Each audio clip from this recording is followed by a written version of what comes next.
खबर यह है कि वफाकी दारुल हुकूमत के निजी अस्पताल इंसानी जानों से खेलने लगे हैं। अमले की मुबैना गफलत से नौमौलूद उम्र भर के लिए माजूर हो गया। वालिदैन का इल्जाम है कि इनक्यूबेटर में हरारत से नौमौलूद की टांगें जल गईं। नीलम अरशद से भी मजीद जानेंगे, उनसे रब्ता करने की कोशिश करेंगे। नीलम अरशद हमारे साथ मौजूद है। नीलम, ये क्या वाकया पेश आया, क्या कहना है वालिदैन का इस हवाले से? बिल्कुल जी, जो वालिदैन है उनकी तरफ से कहा गया है कि नौमौलूद बच्ची ने 2 जुलाई को चौरामी के एक निजी अस्पताल में जन्म लिया था। ताहम कब्ल वक्त पैदाइश पर नौमौलूद को इंक्यूबेटर में रखा गया। वालिद का ये मौक़िफ़ सामने आया है कि दर्जा हरारत ज़्यादा हो जाने की वजह से बच्ची की टांगें झुलस चुकी थी, जबकि निजी अस्पताल इंतजामिया ने एक दिन तक नौमौलूद को देखने तक नहीं दिया। साथ ही साथ उनकी तरफ से ये मौक़िफ़ दिया है कि अस्पताल ने अपना जो ये तमाम तर कारनामा था उसको छुपाने के लिए बच्ची से एक रोज़ तक मिलने भी नहीं दिया। ताहम जो बच्ची की टांगें हैं उस पर पट्टी बांधकर जख्मों को छुपाने की कोशिश की गई।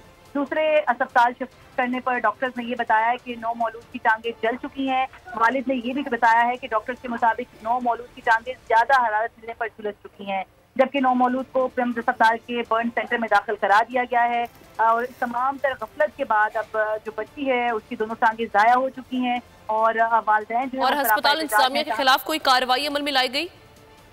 बिल्कुल जी, उनके जब वालिद से बात हुई है तो उनकी तरफ से ये कहा गया है कि उनकी तरफ से कार्रवाई है सब के खिलाफ लाई जाएगी। ताहम अभी तक इस मामले पर जो कोई एक्शन है वो नहीं लिया गया, लेकिन उनकी तरफ से ये मौक़िफ़ सामने आया है कि वो थोड़ी देर तक जो है वो इस तमाम तर मामले पर कार्रवाई जो है वो करने का इख्तियार रखते हैं। और दोनों बच्चे की जो टांगें ज़ाया हो चुकी हैं इसके हवाले से जो कार्रवाई है उसको आगे बढ़ाते हुए वो पुलिस की जो कार्रवाई है कानून उसको भी आगे बढ़ाएं। ठीक है, शुक्रिया।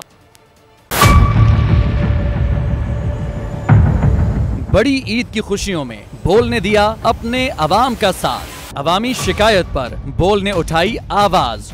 उधर पेशावर में आलाइशों को ठिकाने लगाने के लिए WSSP का खुसूसी ऑपरेशन शुरू हो गया है, जिसमें 3259 एहलकारों समेत 683 गाड़ियां हिस्सा ले रही हैं। बोल की खबर पर इदारों ने भी कसली कमर, लिया एक्शन। लाहौर में मुख्तलिफ मकामात पर आलाइशें जो है वो हमें सड़कों पर दिखाई दे रही थी, लेकिन उसके बाद जो LWMC है उनका अमला जो है वो उसके बाद फील्ड में निकला और उसके बाद आलाइशों को हटाने का सिलसिला जो है वो शुरू कर दिया गया, क्योंकि बोल है पाकिस्तान का नंबर 1 न्यूज़ चैनल। सब्सक्राइब करें और बेल दबाएं ताकि कोई खबर रह न जाए।